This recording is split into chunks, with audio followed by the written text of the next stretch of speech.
recently Jagex has released the player-owned house update over at RuneScape 3, and I don't know if it's like a rework or expansion or whatever, but because of the 120 construction, they decided to also make a little update to our player-owned house, because player-owned houses in RuneScape 3 have not seen a major update in like over 10 years at this point, and you know, I feel that they kind of need it. Now, I wasn't exactly expecting this update to be any good, much like a lot of other updates throughout the year up to this point. I expected the update to be decent, to have a lot of drawbacks, to be somewhat rushed to a certain point, like for example the dungeoneering or the thieving or the reworking of the daily escape, which have been not bad per se. They definitely took steps in the right direction, but left a lot to be desired, right? And well, when this update did release on Monday, like 2 days ago, I was, yeah, look, this is not a decent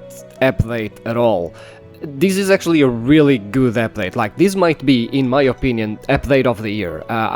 Between all of the updates that we had and all of the updates that we are going to have, I doubt that they're going to release something as good as this.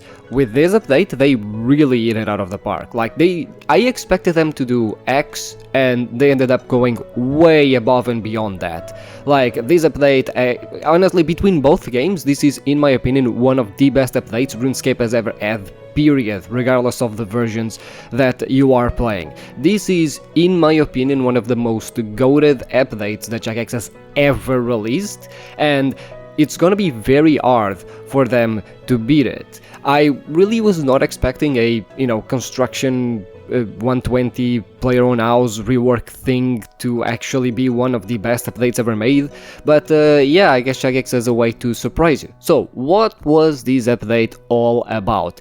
Essentially, they wanted to rework how your player-owned house worked, not just from a mechanical perspective, but also introduced a lot of new things. And the first time I actually got into it, you need to do a little quest, which, by the way, I personally kind of low-key disagree that you need to complete the quest in order to unlock the teleport, especially because for the people that already trained construction before and have a player-owned house, now you can't use the teleport until you complete the quest, even though, like, I was already 99 construction, so that is just a little caveat there that I wasn't personally a fan of, but it's whatever, it's not a big deal, it's a super minor thing. Regardless, you need to do the little quest. The quest just essentially teaches you the basics, which is something that RuneScape 3 has been doing for a very long time, and something that honestly old school RuneScape kinda also does, which is basically in a way to teach you new skill or even a new area or something like that. They just have you do a little quest for you to get used to it. They've done that with necromancy, they've done that with archaeology, and even thieving with the buyers and sellers quest and everything. Like, they've done that quite a lot, and this is just another way of doing that. And here I actually do think it's kind of needed, given that while the update is incredibly easy to deal with, in my opinion it's actually very intuitive, the way they design things, and we'll get into it. At the same time, it's always nice to have a little quest to sort of, explain the basics of it all. And when I first got into it, my first reaction was, oh my lord, this is actually like really good, as in like the plot of land and how the entire area looks is really good. Something that RuneScape 3 has been doing incredibly, like exceptionally well in the modern day, I guess, and especially like in the past few years, have been the areas. Like, if you've been in deep sea fishing, for example, which sure has been a while, but any modern area of RuneScape 3, Anachronia, for example, more recently the reworked Lunar Island, basically a lot of the environment reworks look really good. They are, in my opinion, one of the best parts of RuneScape 3 and one of the most appealing things. And this plot of land that your POH sits now, rather than just being sort of a square in the void, is actually like in the little forest next to, the sea, and next to like a little mountain, and you can even get to choose between 5 plots of land if you prefer other locations.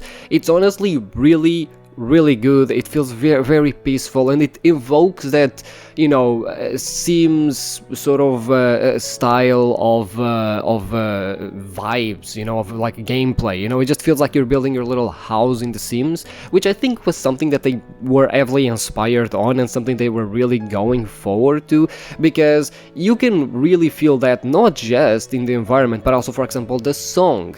You no longer have Home Sweet Home. It's something called I don't even remember the name of the song, but it's something related to home, like whatever. Point being, it's a remake of Home Sweet Home, but it's clearly inspired by that laid-back style of music that is clearly inspired by games like The Sims or SimCity or City Skylines. You know, that just background sort of vibing that feels very peaceful. So as a whole, in terms of vibes, they are completely immaculate. But that is not where they ended their influence, because the system itself of how you place furniture and how you grab items and everything does feel a lot like those games. Making a room or a house in The Sims feels a lot like doing anything with your player-owned house. Not only now do you have a lot more options in terms of the types of rooms you can have, their shapes, and a lot more options in where to place your furniture. It's just so much easier and so much more reminiscent of those games that they clearly inspire themselves in it. And honestly, I think that's a very, very good thing. It's kind of wild to me that, personally, I always expected the game to not be able to do that, but they did a very good job at integrating the capabilities of the game with the clear inspiration of how those games actually even attract people and the enjoyment that people actually get from them. Now, contrary to The Sims, you don't just use GP to, you know, buy items and place them in your POH. Obviously, you use construction, because that's why player-owned house even exists to begin with. Now, Jagex did something that was actually very clever here. Rather than having to go in and, you know, build items on their specifically designed spots, they actually grabbed the flat pack system, where before you had these little table that you could buy, or you could build flat packs that then you could like sell on the G and stuff like that. Basically, these flat packs were like the item, except you had a specific like they were basically like bank notes, but for the construction item. So when you went to build the item in your POH, rather than needing the materials, you only needed the flat pack. It was a very underutilized system, because what would be the point of building it when most of the times people building in their POH, they're just gonna use the items required to build the item, you know? So yeah, flat packs were kind of useless, and they essentially just grabbed that system and transformed it into the now system that you use to build items. Except you don't build flat packs, you just build from a station like you used to build for flat packs, where you just go to the station, you have the materials required, and you just build from there, and then you get the furniture in your inventory, and then you can deposit it into your like POH inventory, and then when you go into your POH, you just have your inventory with your items, and you can just freely place them wherever you want and how many of them you want. And it's just, honestly, it's an incredibly, first of all, it's very smart to use that sort of flat pack system, especially because it fits really well into the modern way that RuneScape 3 designs systems, with like these stations and everything. They also made it way more useful, the Remington portal, to have like a little plank maker. You already had a plank maker outside, but now you actually have a little saw table that you can make planks on your own and everything. There's a real estate agent and everything. So they did a little thing there to accommodate for all of these changes, and you know, it's so much more simple to actually engage with construction and engage with your POH, and then you go into your POH, and it's also super simple to just go through your inventory and place items and rotate items, because you can also rotate your items. You can place them anywhere, regardless if it's in a specific room or not. It's completely up to you. It gives you a lot of creative freedom, and that creative freedom also makes it way easier to actually engage with the POH. So the freedom that they created with the POH, with this rework, not only works in favor of making it way more accessible for players to actually engage with, contrary to the older system where it felt kind of janky and you had to like place items in their proper spots, and certain rooms had specific items that you could place, and it was overall like kind of weird and whatnot, but also it gives you way more flexibility flexibility and as a result way more freedom to create whatever houses you want and to have them look however you want, and it just gives you way more room for creativity, which is really appreciated because the player owned house should be something that it is personal to you. Except it kinda isn't personal to you, because you see you have something called homesteads. So basically the plot of land that your POH sits at is actually shared with 5 other, well, including yours, so there are 5 total with 4 other plots of land that sort of are in a circle, and then you have like a little fountain in the middle with a little portal. Well, in Remington you have a wizard outside that you can use to essentially choose where you want your plot of land to be, and to choose if you want to share your homestead, whatever, with other players. So technically speaking, you can actually live in a little neighborhood group of people. And the thing is, this is not just for like looks. If you actually share an homestead with other players, you can actually just freely access their POHs. Except it's even better than that, because currently if you go and search for homesteads that are open and you click on any of them, you can also use their houses. I actually tried, I saw some homestead called Gothic's Brothers, I think, and I actually tried to use their spirit tree to teleport to see, wait, can I just use other players? And yes, apparently you can, as long as other players are in their POHs, I presume. I have not tried to use them if they're offline or anything like that. I presume it works like old school RuneScape where you can't access other people's POHs if they're not online, or if they're not in their POH, but if they are, you can just use their POH and you can travel between the homestead of their POH and their, you know, homestead. It's really nice how you can just go in and have like 5 POHs to choose from, and you can use anything in any of them. It's really well done, and obviously if you're an Iron Man you cannot use other people's POHs, and if you're a group Iron Man I presume you can only use other POHs from other group Iron Man, or from your group rather, at least in terms of like usability, but I'm pretty sure you can still like visit other people and just sort of look at how their houses look, and some people have made like some really nice houses so far, right? And this is just the beginning, because Jagex added quite a lot of content, because I named spirit trees, and yes, you have the ability to now place spirit trees in your POH, and you have the ability to place a lot more things. RuneScape 3 looked at old school and looked at the POH expansion thing that they had there, and basically went, yeah, okay, but what if we also like make it way better? Not just from a mechanical perspective, but also from the items. So you have your jewelry box, you have potion cauldrons, you have fairy rings, you have spirit trees, you have all of these nice utility things that you can just place in your POH now, and your plot of land is so big.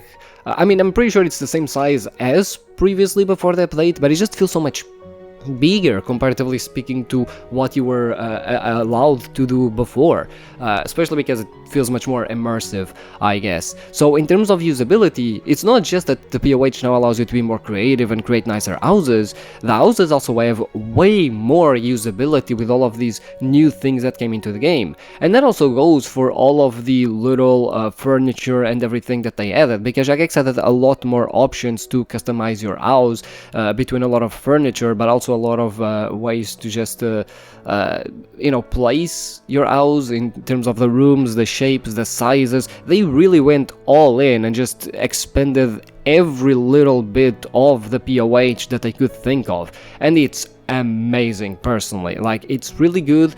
Everything just feels so good. It's easy to use, it feels good to use, you know, none of it feels janky. Placing furniture is easy, creating furniture is easy, you know, like going into your POH is super easy, going to your homestead is easy, rotating or moving rooms, or like literally doing anything just feels super easy, and then you're doing it with a lot more choice than before in terms of the items that you can build, and a lot more usability as well. So you can build your POH nowadays to both be very usable, right, to have all of that functionality that you need from them by, for example, placing spirit trees and fairy rings and everything super close to each other, but at the same time, because of the freedom in placing items, you can make your POH be super functional, but also super unique. One of the biggest issues with old school RuneScape POHs is that if you go to any like max POH, they kinda all look the same because, well, you want your altar to be next to the portal, you want the fairy ring and the spirit tree to be next to the altar, you want your refreshment pool to be next to the portal, you know, because for people to use them. But in RuneScape 3, you can have all of that, except you can just place them in specific tiles. They don't have specifically designed places to be put, so it's basically the best of both worlds. It's literally the best of both worlds, and in this update they really eat it out of the park. Now, because it's me, and I'm a little bit of a perfectionist, and I do expect, you know, updates to maybe not be perfect, but at least to not fuck up, I do have one major, one minor complaint.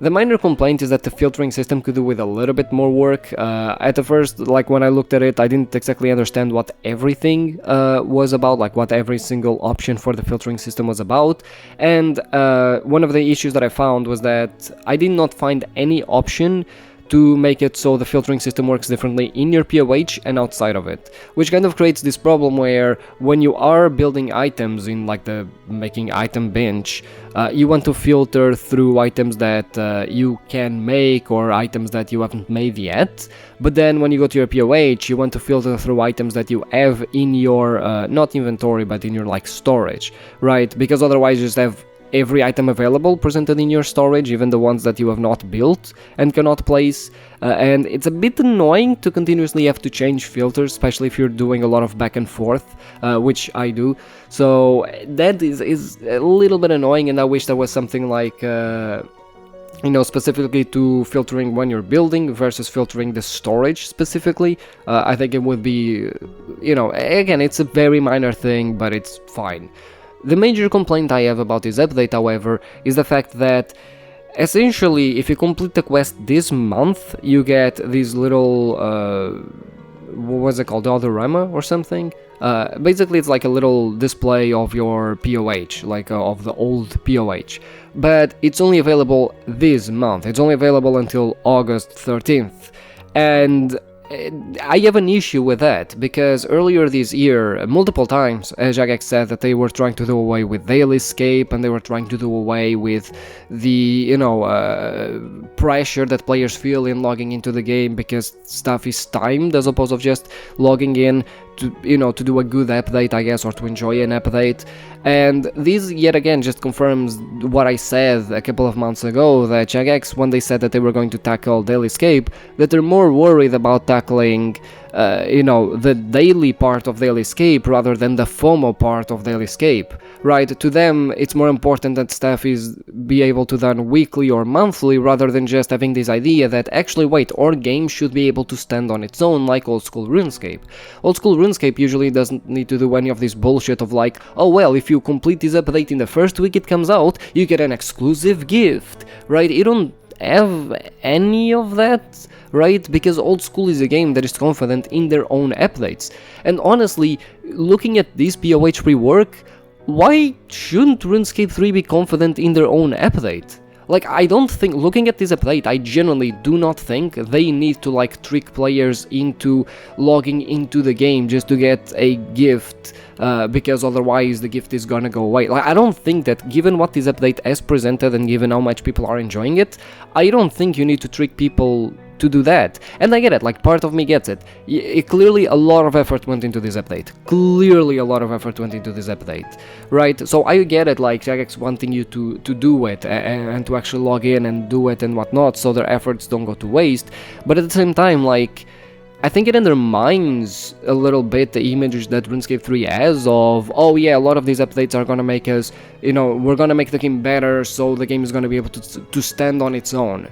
But then you keep pulling up, like, you keep pulling off these FOMO type things, and granted, look, this is not a major thing by any means, but it's still, like, in my opinion, it's counterintuitive to the message of being against daily escape and being against FOMO, you know, especially because, again, I don't think you need it, right? Like, this update is brilliant. I don't think that you're gonna be able to talk with the player. Like, I mean, okay, probably you will, but like, I think that the vast majority of players that have tried this update, they're probably gonna sing praises to it in one way or another, either because of the creativity or because of the new functionalities that POH adds, right? Or the simplicity that it is to customize your house, or how much easier it is to create items for it and everything, or to use those items. Like, I think people have a lot of praise for this update, and you just don't need this, in my opinion. And what I would do is just don't make it FOMO related. Like, give this item to everyone that completes the quest, you know, for the people that have been here before the quest existed and before the POH was reworked. It's a nice little gift, a nice little Easter egg. And for the newer people that never had the chance to do that, it's just a, you know, little gift that they're gonna have to remind them that there was a time before this rework, that there was a time that, you know, RuneScape existed without POHs working like this. I don't think that you need the FOMO part of it at all. Like, these in my opinion, the FOMO part of it is just taking away from how great the update is. You know, it's not gonna take away from me thinking it's the best update of the year between both games, honestly, but, you know, it does take away from it slightly. But yeah, that's basically about it when it comes to RuneScape 3 and the POH rework. And honestly, I wish they taken more time, because, and this is another aspect, actually, before I end the video, this is another aspect I will talk about, which is, this proves to me and proves to everyone that if only they take more time in the updates, that updates come out much better. And this is what I wish them to do with other updates throughout the year. This is what I wish them to do with the Daily Escape update, with the engineering update, for example. They recently released the engineering quote-unquote rework, and I really wish they had taken more time doing it, because it feels sometimes that they're going so fast, that they're doing things so fast, that they're throwing themselves against the wall as fast as they can because they need to put out all of these reworks, when in reality, man, if the updates are gonna come out slower, but they have this level of quality, I would rather wait for more updates, honestly. Like, I don't need an update every month, you know? If every 3 months this is the type of update that's gonna come out, I would rather wait for it, because this is not the type of update that people are gonna consume in a week and then be like, oh well, I'm done with it. I mean, okay, a lot of people are gonna do that, but this update is gonna elevate the standard, the quality that RuneScape 3 has in terms of content forever. Like, 1 year from now, the quality of this update is still there. Like, whichever player is gonna have to engage with POH a year from now, 2 years from now, 3 years from now, the quality of the update is still there. People are still gonna be enjoying the update then, right? So I don't think you need to rush updates, you know, because oftentimes, like, with the engineering update, for example, while a lot of the changes they made was good, honestly, I think they were good changes, at the same time, they left a lot to be desired. There were a lot of issues that engineering still has, and I made an entire video about it on my main channel, but there's a lot of issues that engineering still has that were not addressed, that sort of went under the radar, and that's because I feel like they just lacked the time to deal with the updates. And that's a bit of a shame, because if this is the thing that they can do when they are given time and when they are allowed to just be creative and do the update that they want, I want more of it. This to me should be the standard we should be demanding from Jagex. Fuck those monthly rework updates that in reality don't actually do much to the skills or the game. I mean, I'm not saying that you should stop doing them, because some of them you can just do them monthly. They're quality of life updates that are kind of needed, like the retiering or fletching, for example, right? But at the same time, like, man, if you give them time to do shit, this is what they came up with, I just give them the fucking time, honestly. I don't care, you know, like, if this is the quality, like, I have not logged in, I mean, okay, I have logged in because I'm working on Obank, but I have not logged in my main account in RuneScape 3 for a few months, basically, until getting the last time I logged in was in, what, fucking May or April, like, the last time I gathered footage for the last time I talked about, I think it was about the UI changes or something like that, right? I have not logged in, and then I saw this update and I was like, wait, what the hell, this is so good, and then I logged in to just finish the quest and play around with it a little bit. So personally, they should just take more time to do the updates, you know? But yeah, that's about it, and I'll see you like 2 months from now with another random ramble if I fucking think about it, I guess.